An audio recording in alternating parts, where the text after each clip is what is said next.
Eu tenho certeza que esse culto, um dia esse culto vai virar o culto da igreja. Sinto no meu coração, sabia, de verdade. Vai ser o culto que vai mais explodir da igreja.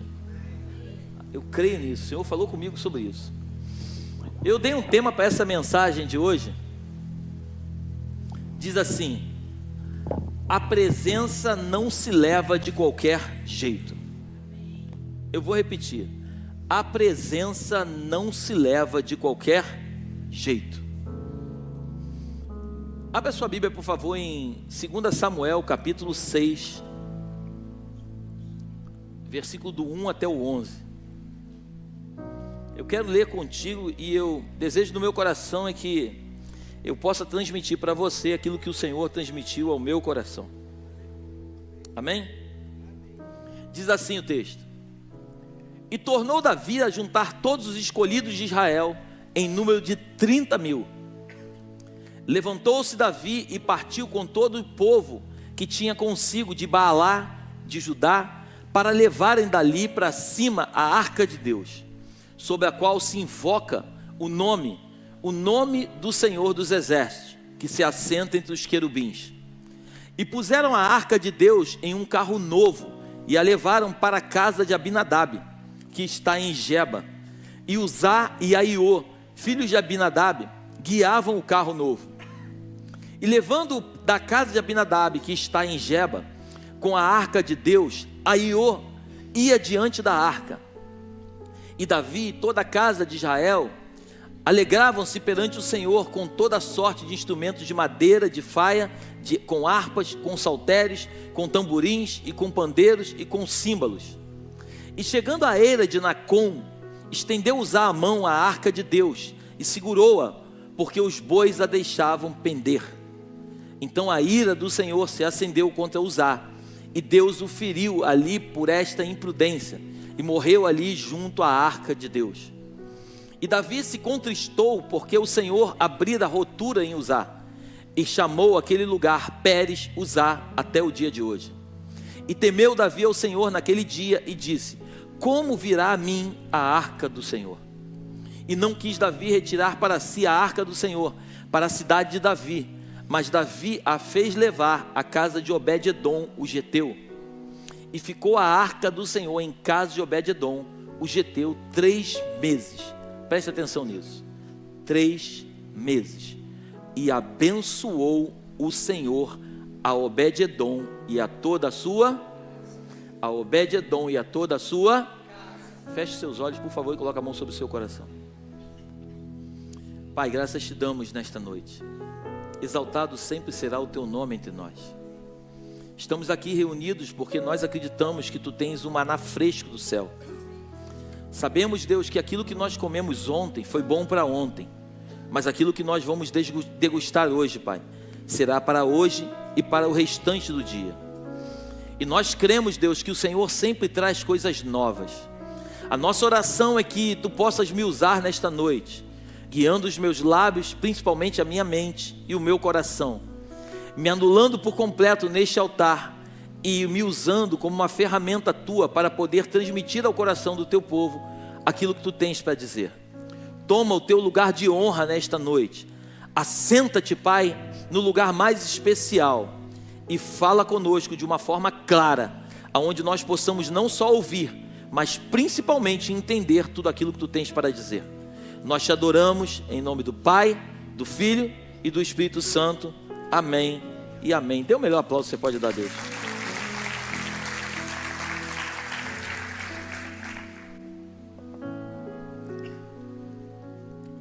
Esse é um momento em que Davi, ele agora é rei de todo Israel. E Davi resolve trazer a arca da aliança.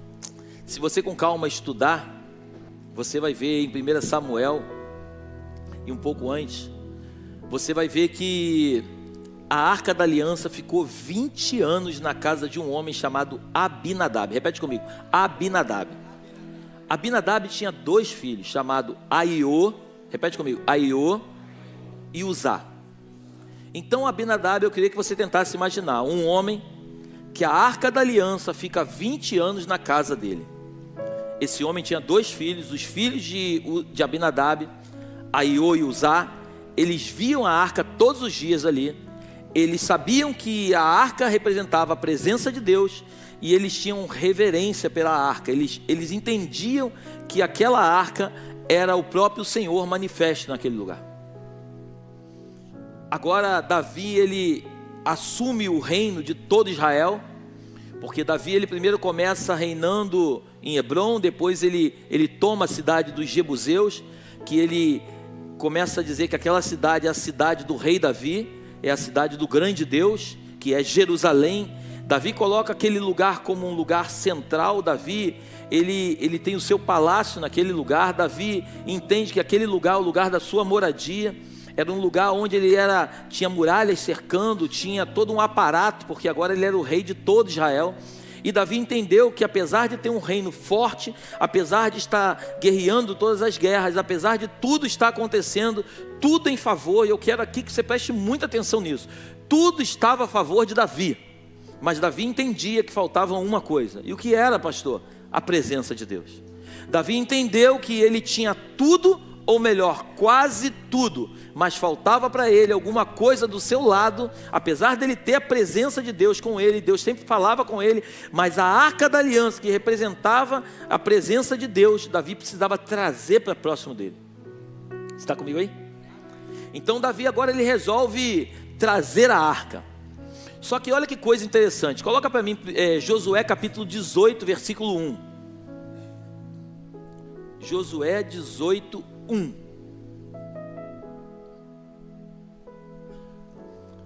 Josué 18:1 diz assim: e toda a congregação dos filhos de Israel se ajuntou em Siló, e ali armaram a tenda da congregação, depois que a terra foi sujeita diante deles. Em outras palavras, eles criaram uma tenda, e eles colocaram a arca da aliança agora em Siló. Isso lá atrás, amém? Amém? Então a arca, ela estava em Siló. E Davi, ele resolve trazer a arca para Jerusalém. Davi precisava trazer a arca para perto dele. Se a gente começar a entrar profundo na história, a gente vai ver que essa arca, coloca para mim 1 Samuel capítulo 4. 1 Samuel capítulo 4, versículo 1. Diz assim: e veio a palavra de Samuel a todo Israel, e Israel saiu ao encontro a peleja aos filisteus, que se acampou junto a Ebenezer, e os filisteus se acamparam junto a Afeca. E os filisteus se dispuseram em ordem de batalha para sair de encontro a Israel. Estendendo-se a peleja, Israel foi ferido diante dos filisteus, porque feriram na batalha no campo uns 4.000 homens. Nessa passagem teve uma guerra entre os filisteus, e o povo de Israel, que é o povo de Deus. E nessa batalha o povo de Deus foi ferido, e 4.000 homens morreram nessa batalha. Então, quando esses 4.000 homens morreram, vale a pena lembrar que esse momento a arca está em Siló, na casa de um homem, um sacerdote chamado Eli. Amém? Estamos juntos? Está na casa de um homem chamado Eli. Eli, ele foi sacerdote em Israel, está escrito na Bíblia, por 40 anos. Então Eli, ele tinha 2 filhos, Ofni e Finéias. Esses 2 filhos de Eli, eles eram sacerdotes, mas eles não honravam a presença de Deus, a arca da aliança na sua casa. Então esses meninos, está escrito na Bíblia que eles tinham relações com as mulheres, eles roubavam a oferta, eles faziam tudo que não deveria ser feito. Eles não tinham nenhum tipo de respeito pela presença de Deus. Eles não respeitavam em nada a presença.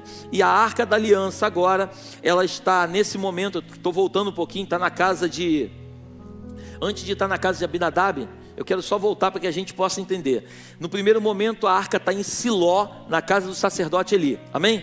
Só para a gente voltar, vamos esquecer Abinadab por enquanto. Então a arca está em Siló, na casa do sacerdote Eli.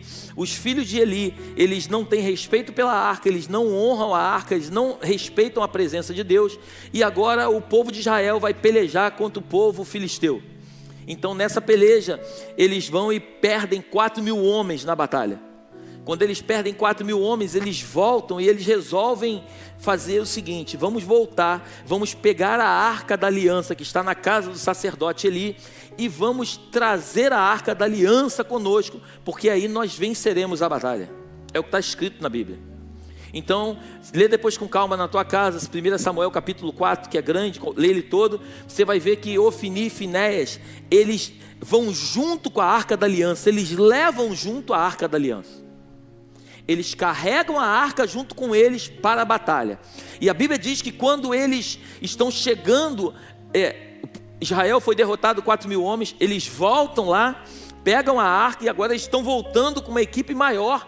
E a Bíblia diz que eles vêm agora gritando e a terra chega a estremecer com o tamanho do bramido do povo de Israel. A Bíblia diz que o povo filisteu que estava do outro lado, eles ficam tremendo de medo. Eles percebem que a arca da aliança está vindo e eles falam: olha, o Deus que eles servem é muito poderoso, mas nós não podemos ficar com medo, nós precisamos encarar. Resumindo a história, eles agora vêm com a arca da aliança, eles vão pelejar contra o povo filisteu, só que a Bíblia diz que eles perdem e agora não morrem mais 4.000 homens, mas agora morrem 30.000 homens.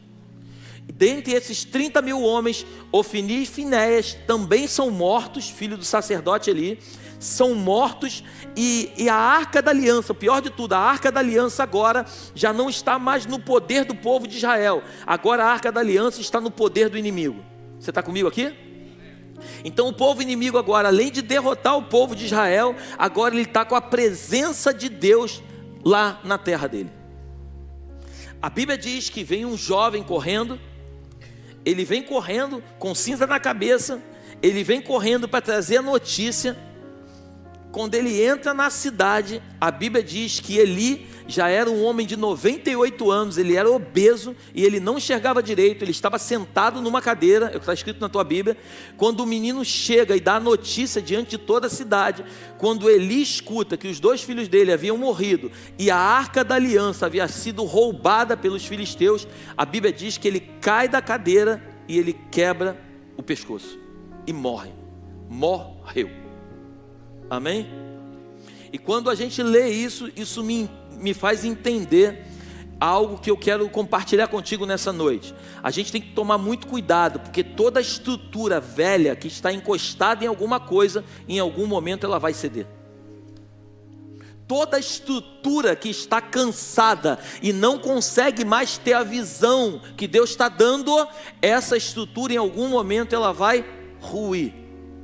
Nós precisamos, independente da nossa idade, estar com os nossos olhos abertos e entendendo aquilo que Deus está fazendo nesse tempo, porque não tem a ver com idade cronológica, mas tem a ver com idade espiritual. Eu posso ter 100 anos, mas eu tenho que continuar com o vigor de um jovem que começou a adorar a Deus naquele momento. Estamos juntos? A chama não pode apagar dentro de mim, dentro de você.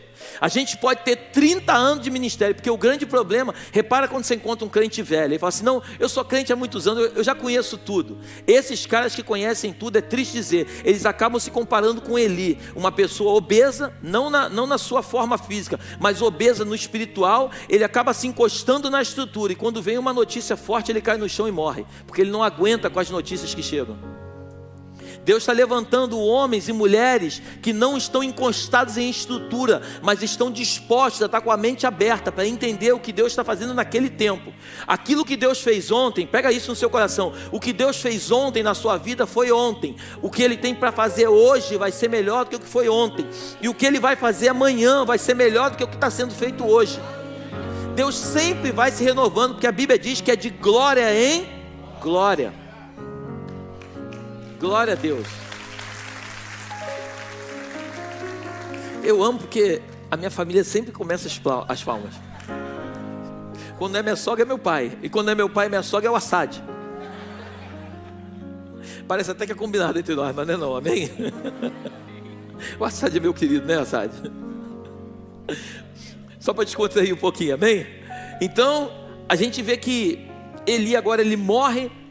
E a Bíblia diz que naquele momento a esposa de Finéias, preste atenção nisso, a esposa de Finéias estava grávida de 9 meses.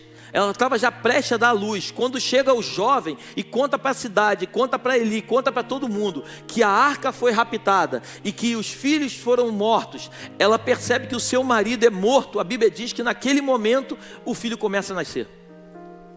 E o desespero dela é tão grande que quando o menino nasce, a Bíblia diz que quando o menino começa a nascer, ela começa a desfalecer, ela começa a morrer. Ela começa, e eu quero aqui também falar algo para você essa noite. Tem pessoas que estão gerando alguma coisa dentro de si e que muitas vezes não conseguem entender o que estão gerando, e quando conseguem gerar aquilo que estão gerando, acabam morrendo, porque não estão preparados para gerar aquilo que estão gerando. Não sei se você me entendeu, mas eu quero que você, eu peço que o Espírito Santo de Deus te revele algumas coisas que o Senhor quer falar contigo. A Bíblia diz que quem é espiritual entende as coisas do Espírito, quem é carnal discerne as coisas da carne. Que nós sejamos espirituais para entender o lugar onde Deus quer nos levar. Então quando o menino nasce, antes dela morrer, ela dá uma última palavra, ela fala assim: o nome do menino vai ser Icabô. Algumas versões falam Icabode. Foi-se a glória de Israel. Foi-se a glória de Deus. Ela gera uma criança, e quando a criança nasce, ela, quando dá à luz, ela percebe que o povo de Israel teve uma grande perda. Morreram 4.000, depois morreram 30.000. Dos 30.000 ainda morreu o seu cunhado, o seu marido, e pior de tudo, a arca da aliança, que era a proteção deles, também vai embora. Eu queria que você tentasse imaginar, nos dias de hoje, eu não sei com quem Deus está falando, mas nos dias de hoje, como se você estivesse perdendo várias coisas. Você perdeu isso, você perdeu aquilo outro, e agora você está sentindo que você está perdendo a presença de Deus. E isso é a pior coisa que existe na vida de uma pessoa. Você pode perder tudo, mas quando a arca está contigo, quando a presença está contigo, você tem tudo na vida. Porque as coisas materiais, elas vão e elas voltam. Agora, o que a gente não pode é perder a presença. Quando a gente perde a presença, aí a gente perdeu tudo. Então aquela mulher, a mulher de Finéias, que a Bíblia não diz o seu nome, só diz que ela é mulher de Finéias, ela agora percebe que ela perdeu tudo. Perdeu o seu marido, o seu cunhado, perdeu 34.000 homens, e o pior, perdeu a presença de Deus. Então só resta para ela dizer o seguinte: Icabô, Icabode, foi-se a glória de Israel, foi-se a glória de Deus. O desespero bate no povo de Israel, eles ficam assustados, eles não sabem o que vão fazer. Aí a arca vai parar numa terra inimiga. Mas preste atenção no tema que o Senhor deu para a gente: a presença não se leva de qualquer jeito. Agora o povo dos filisteus, eles agora estão com a arca nas suas mãos. Lê com calma na tua casa, a Bíblia diz que a arca ficou com eles por 7 meses. Eles agora estão com a arca. Quando eles pegam a arca, eles estão felizes que eles estão com a arca. Porque deixa eu dizer uma coisa: o fato deles terem conquistado a arca, eles acreditavam que além de terem conquistado a arca, conquistaram também o Deus da arca. Mas não, o Deus da arca não se encontra dentro de uma arca. O Deus da arca se encontra dentro de você e dentro de mim. O Deus da arca não estava somente se manifestando através da arca, mas Ele queria ter um relacionamento íntimo com o povo de Israel. Então agora os filisteus, eles estão com a arca, acreditando que agora o Deus de Israel agora é escravo deles. Aí eles levam a arca para dentro do templo de Dagon. O que é o templo de Dagon, pastor? O templo de Dagon é o Deus com letra minúscula que eles adoravam lá, o Deus deles, o Deus dos filisteus. Aí eles colocam a arca lá dentro do templo de Dagon, e a Bíblia diz, a tua Bíblia diz, que a imagem do templo de Dagon está de frente para a arca da aliança. Aí eles deixam a arca lá, no dia seguinte eles entram no templo. Quando eles entram no templo, a Bíblia diz que a imagem de Dagon está com a cara no chão, caída com a cara no chão, de frente para a arca. E quando eu leio isso, pastor Vicente, isso me encanta. O que Deus estava dizendo é o seguinte: Ele coloca todos os deuses diante da sua presença. Todos eles têm que se curvar diante dele, porque Ele é o Todo-Poderoso, e contra Ele ninguém pode. Então agora Dagon está com o rosto no chão, em outras palavras, adorando o Deus de Israel. Aí o povo fica impressionado, eles pegam a imagem de Dagon, colocam no mesmo lugar e voltam a fazer o que faziam. No dia seguinte, na manhã seguinte, eles entram no templo de Dagon de novo. Quando eles chegam lá, agora a Bíblia diz que o rosto está de novo caído, as palmas das mãos estão cortadas junto com a cabeça, e a estátua e a imagem toda no chão. Eu queria que sentasse imaginar uma imagem, amém? Daqui para cima, as mãos cortadas, a cabeça cortada, mas a cabeça com a cara para o chão, diante da Arca da Aliança. Aí eles começam a perceber que o negócio é mais fundo com Deus de Israel.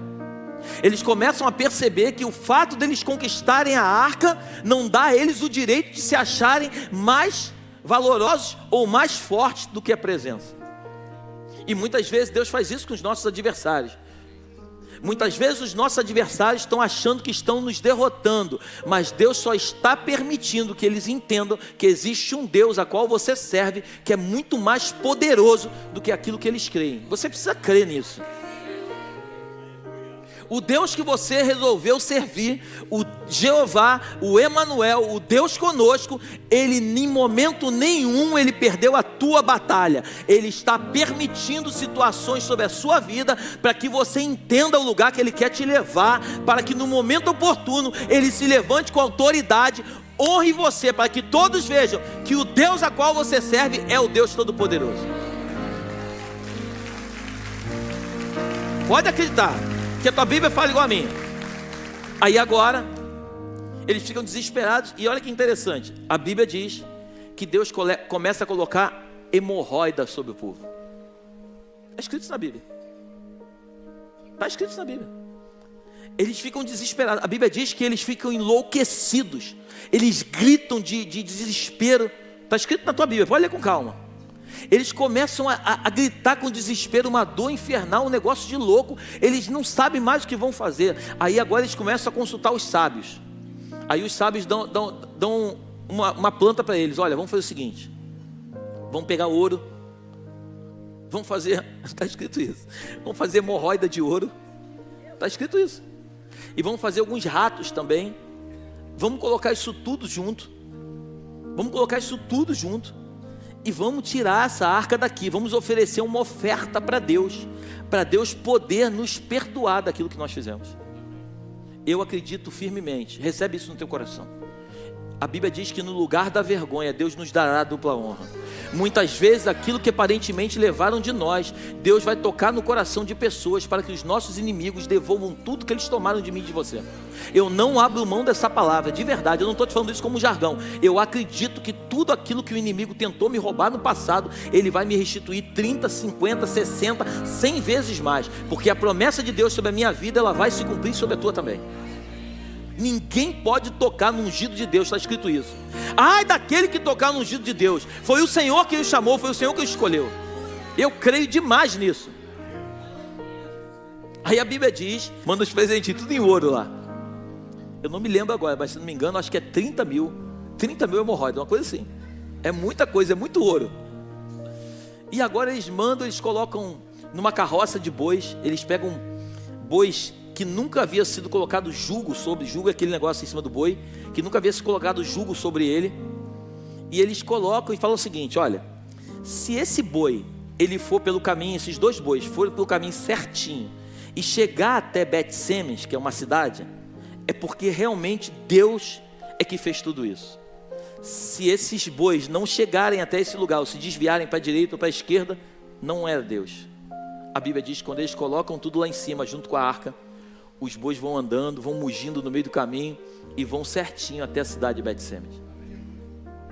Quando chega lá, o povo de Israel, quando vê a arca lá, eles ficam felizes, começam a saltar, eles ficam felizes, mas pega isso no teu coração. A Bíblia diz que eles resolvem olhar para dentro da arca. O grande problema é que muitas vezes nós queremos andar com a presença, nós queremos ver a presença, mas nós não estamos preparados para ver aquilo que o Senhor nos chamou para ver. Lembra que eu sempre digo aqui no altar: sem santificação ninguém verá o Senhor? Eles resolvem ver a arca. A Bíblia diz que naquele dia, lê na tua casa, 1 Samuel capítulo 5 ou 6. A Bíblia diz que naquele dia o Senhor matou 50.070 pessoas, naquele dia, do seu povo escolhido. Eles ficam tristes, num desespero total. E aí sim, a arca vai parar na casa de quem? Abinadab. A arca fica 20 anos lá. Aí a arca fica 20 anos na casa. Davi agora já era rei em alguns lugares, agora Davi é rei sobre todo Israel. Estamos juntos aqui? Pegamos aqui? Davi agora é rei sobre todo Israel, e Davi fala assim: agora eu preciso trazer a arca. Só que olha que coisa interessante. Davi ele prepara toda uma comitiva, ele prepara uma tenda, está escrito isso. Ele prepara uma tenda no palácio, para que quando a arca chegasse ao palácio, ele colocasse a arca numa tenda. E Davi agora, ele vai com um saltério, vai com um símbolo, com um pandeiro, ele vai com todos os instrumentos, e com uma comitiva para poder buscar a arca. A Bíblia não diz, mas eu fico imaginando Davi chegando lá e falando assim: deixa eu perguntar uma coisa para vocês, como é que essa arca chegou aqui? E aí eu fico imaginando o povo de Bet-Semes ali, o pessoal ali de Abinadab, o próprio Abinadab dizendo: Davi, a arca chegou aqui numa carroça de bois. Aí eu fico imaginando Davi: isso vai ser tranquilo. Se chegou aqui na carroça de boi, vai para Jerusalém na carroça de boi. Davi pega bois zeros, coloca, prepara todo mundo, coloca a arca da aliança na carroça de boi, e eles vão andando. E a arca está caminhando rumo a Jerusalém. Aí a gente já chega em 2 Samuel capítulo 6. Amém? Que nós lemos ainda há pouco. Quando eles estão caminhando, a Bíblia diz que eles passam por uma eira, a eira de Ecom. Nacon. A eira de Nacon. Eles passam por uma eira, a eira de Nacon, e quando passa por ali, um dos bois, ou os dois bois, não me recordo bem, eles tropeçam e a arca vai cair no chão. Então quando a arca vai cair, Uzá está do lado, um dos filhos de Abinadab, que sabia o que representava a arca, ele coloca a mão na arca. Eu pergunto para você, a intenção foi boa ou não? Fala a verdade, sim ou não? Foi boa. E é isso que nós precisamos entender aqui na Belém. Nem só de boa intenção vive o homem. Não adianta ter boa intenção se a forma como se faz é errada. Por isso eu comecei a falar que não tem a ver com o que eu acho e com o que eu penso. Não, pastor, mas eu fiz isso porque eu pensei. E muitas vezes a gente pensa de uma forma boa, mas a forma como a gente faz é a forma errada. Muitas vezes a gente quer fazer coisas boas, mas a gente acha que fazendo coisa boa, Deus vai levar em consideração o fato do nosso coração ter um bom sentimento. E deixa eu te dizer uma coisa nessa noite: não tem a ver com aquilo que você sente, tem a ver com aquilo que Deus determina. Deus, ele não trabalha através das suas emoções, Deus trabalha através da sua obediência. Você precisa sair daqui essa noite entendendo isso. Deus não está nem um pouco olhando para o que você sente no coração. Meu filho, ele fez isso porque ele sentiu que era bom. Não, Deus tem seus regulamentos. Deus tem sua forma peculiar de agir. Então quando Deus diz para que eu e você façamos de uma forma, se nós tentarmos fazer o certo da forma errada, é triste dizer isso, nós seremos castigados. Você pode até não acreditar em mim, o que está escrito na Bíblia, porque não tem a ver com o jeitinho bom que se faz, mas tem a ver com a forma como se faz. E Deus não muda a sua forma. Ele era Deus lá no povo do Egito, ele continua sendo Deus no povo de Belém, e ele vai continuar sendo Deus lá na eternidade, porque ele é o mesmo Deus ontem, ele é hoje e ele será eternamente. Amém? Então agora eles estão percebendo que Uzá, ele bota a mão, e a Bíblia diz que Uzá é fulminado naquele momento. E Uzá, quando morre, Davi fica triste. Você leu comigo. Davi fica assustado, e ele dá um nome para aquele lugar de Pérez Uzá, até o dia de hoje, em homenagem a Uzá que foi fulminado. Mas olha que coisa incrível, Uzá e Aiô, eles ficaram 20 anos na casa do pai deles, Abinadab, vendo a arca da aliança e provavelmente cuidando da arca da aliança. E agora, num momento de não sei se de esquecimento ou talvez de distração, eu não sei nem usar a palavra correta, mas em um momento da sua trajetória, ele toca em algo que ele não podia ter tocado. Interessante que Uzá, ele também viu a arca chegando na sua casa, na carroça de boi. E isso também eu quero chamar a atenção da Belém aqui essa noite. Muitas vezes a gente vê algumas coisas acontecendo lá fora e a gente acha que é daquela forma que faz. Deixa eu te dizer uma coisa, não é daquela forma que se faz, é da forma como a Bíblia diz que faz. O fato de algumas coisas acontecerem na vida de alguém de uma forma diferente não te dá o direito de fazer da forma diferente como eles fazem. Deus é misericordioso, Ele pode agir de qualquer forma, mas Ele tem uma forma única de agir na Bíblia. Ele fala no seu livro que Ele age através de princípios, e se os princípios são quebrados, eu tenho dito aqui, se você quebra um princípio, o princípio quebra você. Se você não entende aquilo que Deus está fazendo, se você não entender, a Bíblia toda, lê na tua casa em qualquer momento, a Bíblia toda fala de obediência e recompensa. A Bíblia inteira, de Gênesis até Apocalipse, ela é obediência e recompensa. Quem obedece recebe recompensa. Quem é obediente vai viver o melhor dessa terra. Quem é obediente vai comer o melhor da terra. Quem é obediente vai entrar num lugar onde muitos não entram. Quem é obediente vai isso, quem é obediente vai aquilo. A Bíblia inteira fala de obediência. Gênesis capítulo 3, o que fez Adão pecar foi uma coisa chamada desobediência. Olha que coisa incrível, Adão estava no jardim do Éden, um lugar santo, e ele pecou. Jesus está no deserto cheio de fome e ele é fiel, porque não tem a ver com lugar físico, tem a ver com a obediência. Ah, pastor, eu só caí porque o lugar que eu estava é um lugar muito esquisito. Não, você estava lá porque você quis estar lá, e não é o lugar que você está que vai definir quem você é. Você pode andar nos lugares mais escuros dessa terra, nos lugares aonde você está, diz a Bíblia que as trevas têm que ser dissipadas através daquilo que você carrega. Mas muitas vezes a gente deixa que as trevas apaguem o brilho de Deus. A Bíblia diz que a aurora é como a luz, nós somos como a luz da aurora, que brilha mais e mais. Nós somos imagem e semelhança dele. Se ele é como a luz da aurora, nós somos também. Nós fomos chamados para brilhar nessa terra, para andar em lugares hostis e transformar ambientes. Você está comigo aí? Eu tenho dito aqui, Deus não levou Abraão para ir para Canaã, para que Canaã abençoasse Abraão. Não. Canaã foi um lugar amaldiçoado por Noé. Deus mandou Abraão ir para Canaã, para quando Abraão pisasse em Canaã, Canaã que era amaldiçoado se tornasse bênção. Deus é o Deus da bênção. E pastor, a minha família é um desastre, minha família é um caos, porque tu não está lá. Porque se tu chegar lá e botar teu pé lá e firmar os teus princípios, a tua família tem que ser uma bênção. Se ela não é uma bênção, se ela transforma você, você está completamente não entendendo o que Deus quer fazer. Não precisa levantar a mão. Quem conhece aí crente, família de crente, que é uma loucura lá dentro, os vizinhos ficam até tontos, acham até que o cara é do outro lado. Você deve conhecer alguém assim, eu conheço. O cara é crente, ninguém ao redor dele fala com ele. Uma vez eu fui com um amigo no lugar, aí eu estava lá no prédio dele, aí eu falei, cara, e teu vizinho aí? Não falo com ele não. Eu falei, o quê? Não falo com ele não. Eu falei, por quê? Pô, esse cara é esquisito.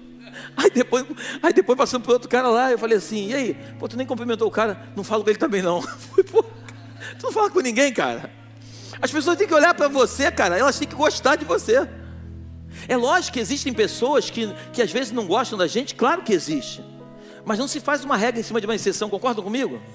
Uma coisa é esporádica, alguém não gosta da gente, isso acontece com você e comigo. Agora, imagina tu morar num ambiente que ninguém fala contigo, alguma coisa está de errado. E o pior é quando a gente acha que a culpa é do outro, não é nossa. Isso é que é pior. A gente acha que todo mundo é endemoniado no condomínio, só a gente que é de Deus. É isso ou não é? Fala, Jeová. Então a gente percebe que as coisas não são do nosso jeito, mas as coisas são do jeito de Deus. Então agora Uzá, ele é fulminado e Davi fica desesperado, ele para o projeto. E se eu puder te falar mais uma coisa nessa noite, vão ter momentos na tua vida que às vezes você vai precisar parar um projeto para refazer toda a rota e entender qual é o projeto que Deus tem para você. Às vezes você está em cima de um projeto, e pega isso no teu coração, por favor. Às vezes você está num projeto e você acredita que é de Deus, e ele é de Deus. Mas muitas vezes você está fazendo o projeto do teu jeito, e no meio do projeto as coisas começam a dar errado, e aí você acha que o projeto não é de Deus. O problema não é que o projeto não é de Deus, o projeto é de Deus, só que a forma como você está conduzindo o projeto não é de Deus. Eu não sei com quem Deus está falando. Você precisa entender que além de ser de Deus, você precisa estar alinhado com a forma como o projeto precisa ser executado. Porque se o projeto não for da forma como Deus executa, o projeto não vai dar certo. Mas Davi, a Bíblia diz que ele é um homem segundo o coração. Então ele para o projeto. E ele volta para Jerusalém. A Bíblia diz que a arca agora vai para a casa de um homem chamado Obed-edom. Repete comigo, Obed-edom. A Bíblia diz que a arca fica na casa de Obed-edom quantos meses? 3 meses. A Bíblia, você leu comigo que aquele homem, ele prospera muitíssimo. Ele e toda a sua casa prospera. Porque toda casa em que a arca da aliança, a presença de Deus estiver lá dentro, essa casa tem que prosperar. Por isso a vida de um crente é muito duro falar isso, gente. É muito duro falar isso. Mas a vida de um crente que não prospera, você pode ter certeza que alguma coisa de errado tem. Deus não pode contra os seus princípios. Uma coisa, grava isso em nome de Jesus, para você não falar que eu falei uma coisa diferente. Uma coisa é você passar por um deserto, a outra coisa é você morar no deserto. Uma coisa é você estar vivendo um momento na sua vida de deserto. Toda pessoa que Deus quer tratar, Ele, o próprio Deus, leva para o deserto, para acabar com a vaidade, para acabar com o orgulho, para acabar com a soberba. Então Deus faz passar pelo deserto para, entre aspas, ser tratado por Deus, para depois Ele colocar na terra prometida. A outra coisa é o cara gostar do deserto e querer morar dentro dele. Deus nunca chamou ninguém para morar no deserto. Deserto é um lugar que Deus sustenta. Deserto não é o lugar de prosperidade. Deserto é o lugar que o maná desce do céu para cada dia. Deus não nos levantou para nos dar para cada dia. Deus nos levantou para nos dar em abundância. É o que está escrito na Bíblia. Nós precisamos entender isso. Então Davi para o projeto, ele volta atrás e ele vai repensar sobre o projeto. Não está escrito na Bíblia, mas eu creio que Davi começou a perguntar para os sábios, para os anciãos daquela época, como é que era a forma que a arca era carregada. Aí as pessoas começam a falar para Davi: pô, meu rei, Obed-edom está prosperando muitíssimo, a casa dele está bombando. E aí Davi começa a correr atrás e Davi descobre que a arca da aliança não se leva em carroça de boi, mas a arca da aliança se leva nas costas de homens que pegam a vara, colocam no meio da argola e carregam aqui nas costas. Repete comigo, carrega nas costas. E quando eu estava preparando essa mensagem, o Espírito Santo falou comigo. Por isso Jesus diz o seguinte: ei, aprendei de mim, que sou manso e humilde de coração. Aquele que quiser me seguir, negue-se a si mesmo, tome a sua cruz. Em outras palavras, coloca nas costas e carrega. Assume o compromisso de muitas vezes. E deixa eu te dizer uma coisa: imagina carregar uma arca numa distância muito grande. Devia ser muito pesado, devia ser muito sacrifício. Mas aqueles homens não estavam preocupados com o sacrifício que eles iam fazer. Eles estavam preocupados com o resultado que eles teriam de a arca chegar lá em Jerusalém. Muitas vezes nós paramos no meio do caminho por causa do sacrifício. Mas deixa eu te dizer mais uma coisa: não importa o sacrifício, o que importa é a recompensa. Deus vai te recompensar se você for fiel. Por mais que esteja doendo, Deus está mandando te dizer: não pare no meio do caminho, continua caminhando, porque Jerusalém é logo ali. Não pare no meio do caminho, continua caminhando, que Jerusalém é logo ali. Não pare no meio do caminho, continua caminhando, que Jerusalém é logo ali. Aí Davi agora, ele pega a arca da aliança agora, pastor Vicente, e agora ele pega a arca da aliança e fala assim: olha, além de vocês carregarem a arca nas costas, vocês vão fazer o seguinte: vocês vão dar 6 passos, e quando vocês derem 6 passos, vocês vão sacrificar. A quantidade de bois que foram sacrificados naquele dia foram milhares de bois. Davi não estava preocupado com a quantidade de sacrifício que ele ia fazer. E aqui eu quero despertar você em nome de Jesus. Eu falei ainda há pouco sobre oferta. Não se preocupe muitas vezes com a forma como você vai fazer, mas se preocupe em fazer bem feito, porque o que importa não é o sacrifício que a gente faz, mas é o resultado que a gente tem. Você precisa entender isso em nome de Jesus. Se você fizer uma conta, quantos bois Davi matou, foram milhares de bois. Foram milhares de bois. O dinheiro que Davi gastou para levar a arca da casa de Obed-edom até Jerusalém foi um valor muito alto, mas Davi entendeu que todo o valor da terra não pagava a aliança, a arca da aliança, estar dentro do palácio com ele. Se Davi vencia as suas batalhas sem a arca, agora imagina a arca estando dentro da casa de Davi. Então Davi faz todo o sacrifício do mundo para ter a arca. E a Bíblia diz que a arca chega até Jerusalém. E quando a arca está chegando, já estou fechando. Quando a arca está chegando em Jerusalém, a Bíblia diz que Davi vem saltando, feliz, vibrando. Ele vai se despindo no meio do caminho, porque ele estava feliz que estava acontecendo. Mas a Bíblia diz que a sua mulher, Mical, filha de Saul, ela olha por trás da janela. Está escrito isso na tua Bíblia. Aí ela vê Davi saltando diante dos funcionários, diante dos serviçais, se assim eu posso dizer. Davi, quando chega no palácio, ela fala assim: você não percebeu que você estava igual um vadio no meio dos empregados? Coloca para mim aí, por favor, 2 Samuel capítulo 6, os 4 penúltimos versículos. Aí. E voltando Davi para abençoar a sua casa, Mical, filha de Saul, saiu a encontrar-se com Davi e disse: quão honrado foi o rei de Israel, descobrindo-se hoje aos olhos das servas de seus senhores, de seus servos, como sem vergonha se descobre qualquer dos vadios. Disse, porém, Davi a Mical: perante o Senhor que me escolheu, a mim antes do que o teu pai e a toda a sua casa, mandando-me que fosse chefe sobre o povo do Senhor, sobre Israel, perante o Senhor me tenho alegrado. E ainda mais do que isto, me envilecerei e me humilharei aos meus olhos, e das servas de quem falaste, delas sereis honrado. Antes de colocar o último versículo, segura aí. Então Davi fala para ela o seguinte: ela diz que ele é um vadio, que ele está querendo aparecer e que ele não tem respeito pelas servas. Mical era a esposa do rei. Estamos juntos? Então a Mical era a esposa do rei e ela acreditou que Davi não poderia ter aquela atitude, porque afinal de contas ele estava no meio dos seus funcionários. Isso é uma coisa que tem impedido muitas pessoas de alcançar uma grande bênção. Pessoas que se acham superiores a outras e que não entendem que quando estão diante da presença do Senhor, não importa o cargo que você está e nem tampouco quem você é diante da sociedade. O que importa é você se quebrantar, porque a Bíblia diz que ele não resiste a um coração quebrantado. Mical estava preocupada com uma posição social. Davi estava preocupado com a presença do Senhor voltando para Jerusalém. Você consegue entender? Por isso que a Bíblia diz que casa dividida não subsiste.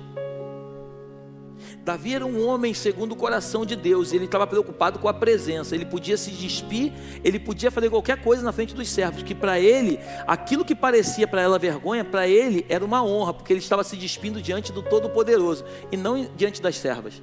Davi não estava preocupado com a plateia que estava, Davi estava preocupado com a presença. E aqui eu quero abrir um parênteses. O que tem faltado para a igreja muitas vezes é esse quebrantamento. Muitas vezes, quando é feito um apelo para as pessoas virem na frente, as pessoas ficam muito preocupadas, porque afinal de contas são pastoras, afinal de contas são diáconos, afinal de contas são obreiros, afinal de contas têm 30 anos de ministério, não podem sair do seu lugar e vir na frente, porque as pessoas, o que vão pensar de você, não é verdade? Não é verdade? Sim ou não? Vamos ser verdadeiros, sim ou não? É verdade. O que vão pensar de você? Não faz igual a Mical. Olha lá, está indo lá, pastor, está indo lá se quebrantar. Por isso que eu amo chorar na presença do Senhor, porque eu não choro para que os outros vejam que eu estou chorando, eu choro porque eu amo tanto o Senhor, e eu não estou nem um pouco preocupado se os outros acham ou não que isso é bom. Tem pessoas que vão dizer que eu sou chorão, eu não estou preocupado com isso. Tem pessoas que vão dizer que eu sou fraco, eu não estou preocupado com isso. Eu estou preocupado se o meu Deus está se agradando dos meus choros e do meu quebrantamento, é isso que me importa. O que me importa é se Ele se agrada de mim. Se os outros vão me julgar ou vão pensar de forma diferente, eu não me importo com isso. Estou falando isso para vocês diante do Espírito Santo de Deus. Por isso, quando eu chego na igreja, eu vejo as pessoas, eu não consigo entrar na igreja e não falar com as pessoas que estão lá na frente.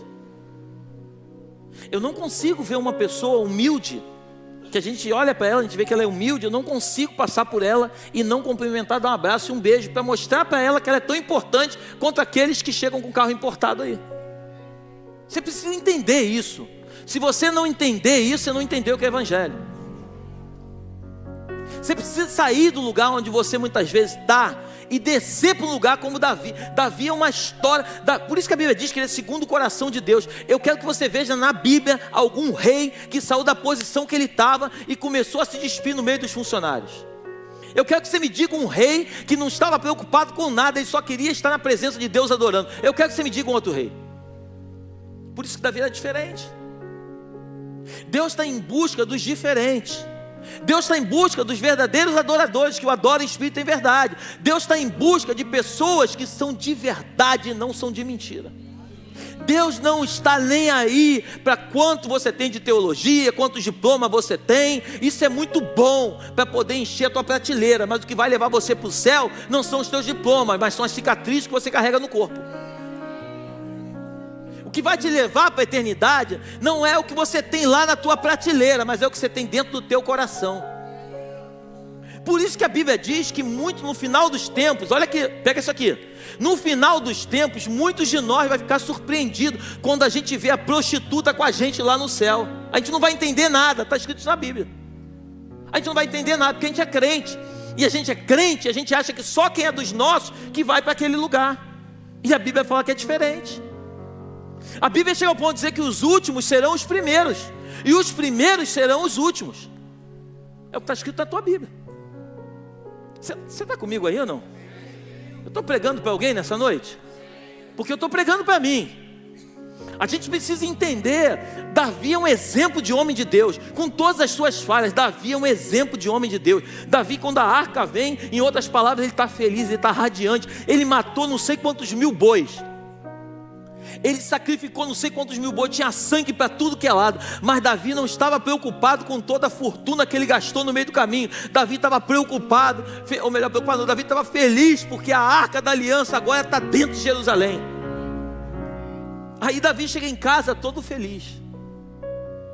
Davi chega em casa feliz da vida. Realizei o maior sonho da minha vida, a arca está dentro de Jerusalém. Quando Davi entra em casa, aí vem aquela abençoada. Graças a Deus que aqui na Belém não tem isso. O cara fica o dia todo na rua trabalhando para produzir. O cara, quando chega em casa, graças a Deus que aqui não tem isso. Tem isso aqui ou não? Tem isso aqui ou não? Vamos profetizar, não tem não. Nós vivemos da profecia, é verdade? Mas é interessante que não é só abençoada, mas também é o abençoado, né? Mulherada, né? Tem varão que só o sangue de Cristo, né?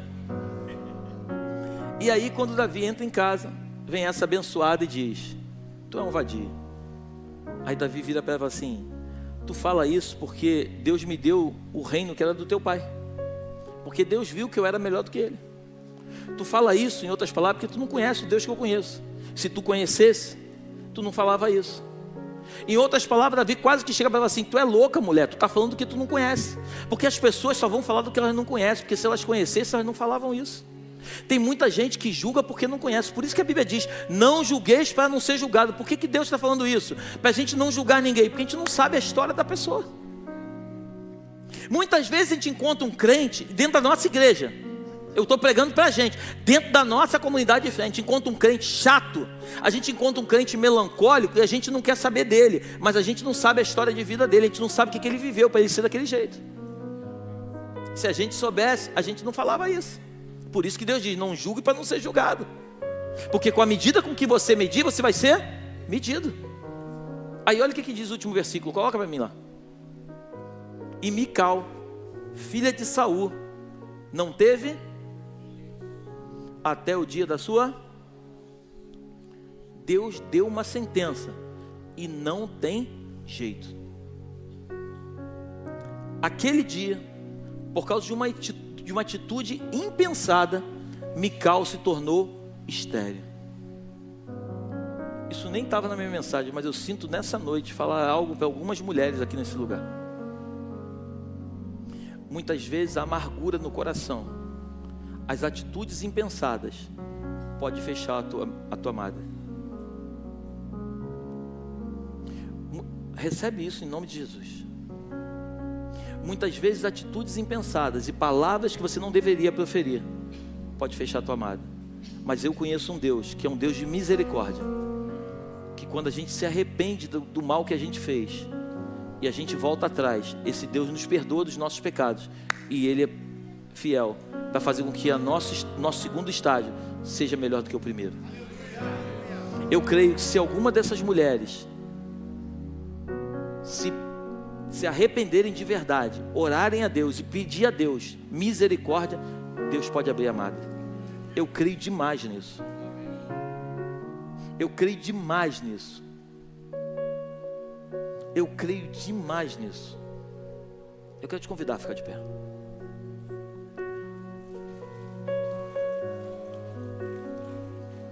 A Bíblia diz que dentro da Arca da Aliança tinha um pote com maná, tinha as tábuas da lei e tinha a vara de Arão que floresceu. É o que tinha dentro da arca. A vara de Arão que floresceu, o pote com maná e as tábuas dos mandamentos.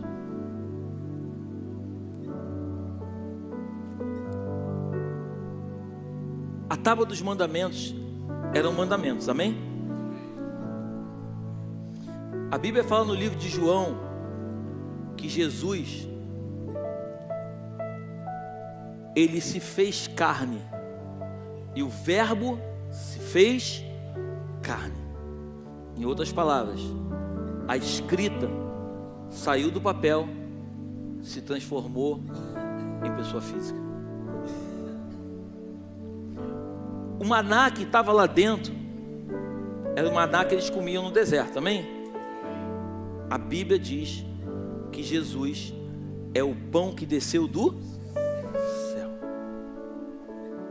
A vara de Arão que floresceu, a Bíblia diz que Jesus, Ele morreu e Ele ressuscitou ao terceiro dia. Ele floresceu. Pastor, o que você está querendo dizer com isso? Eu estou querendo dizer com isso que naquela época Davi entendeu que era necessário pegar a arca, que tinha dentro dela coisas dentro da arca que representavam a presença de Deus para levar para Jerusalém. Nos dias de hoje, a gente não precisa levantar um altarzinho de madeira com um santo que tem boca e não fala, tem olhos que não vê, tem mãos que não apalpam. Não, a gente não precisa disso. A gente simplesmente precisa convidar Jesus Cristo para habitar, não na nossa casa lá feita de tijolo, mas essa casa espiritual que sou eu e você. Da mesma forma que Davi fez todo o sacrifício da terra, pagou tudo que tinha que pagar para poder levar a presença para dentro da sua casa. O que o Senhor está falando comigo, contigo nessa noite é: eu e você precisamos nos esforçar. A Bíblia diz que o reino dos céus é tomado por esforço. Ninguém consegue acessar o reino dos céus vivendo uma vida dissoluta.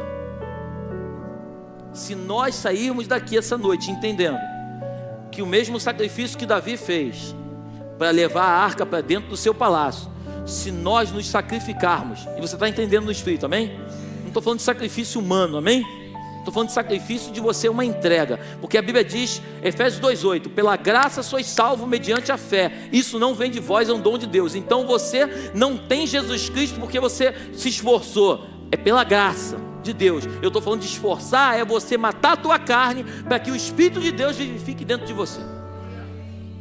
Se você entender isso, a arca que hoje é Jesus Cristo habitando dentro de você, dentro do seu ser, essa arca ela vai te direcionar, vai para a direita, vai para a esquerda, não faz isso, não toca nisso, não faz isso, não faz aquilo outro. Você começa a andar em lugares que você não entendia, você começa a entrar em ambientes que você não deveria andar. E deixa eu te dizer uma coisa: tem ambientes que são malignos, tem ambientes que são ambientes de morte, tem ambientes que nós, como homens de Deus, mulheres de Deus, vocês não podemos andar. Ah, pastor, é só uma curtida. Deixa eu te dizer uma coisa: não existe uma curtida.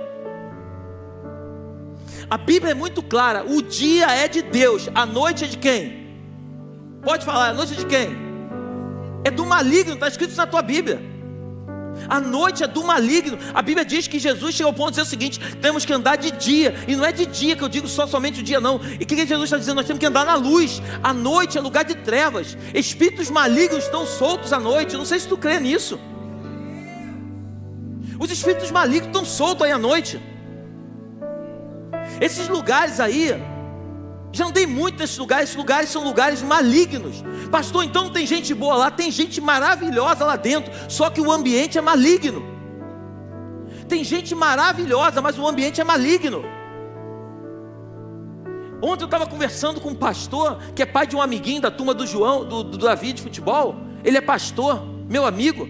Ele estava dizendo o seguinte, que ele estava lendo um livro, eu não me lembro o nome do livro, ele dizendo o seguinte, que o autor do livro, o cara mexendo com o mundo espiritual, ele disse o seguinte, que Satanás, no livro, ele entrou em lugares em Deus muito, muito profundos, e Satanás dizendo que pessoas que bebem, que fumam, é triste dizer isso, duro falar isso, mas pessoas que bebem, que fumam, já são dele.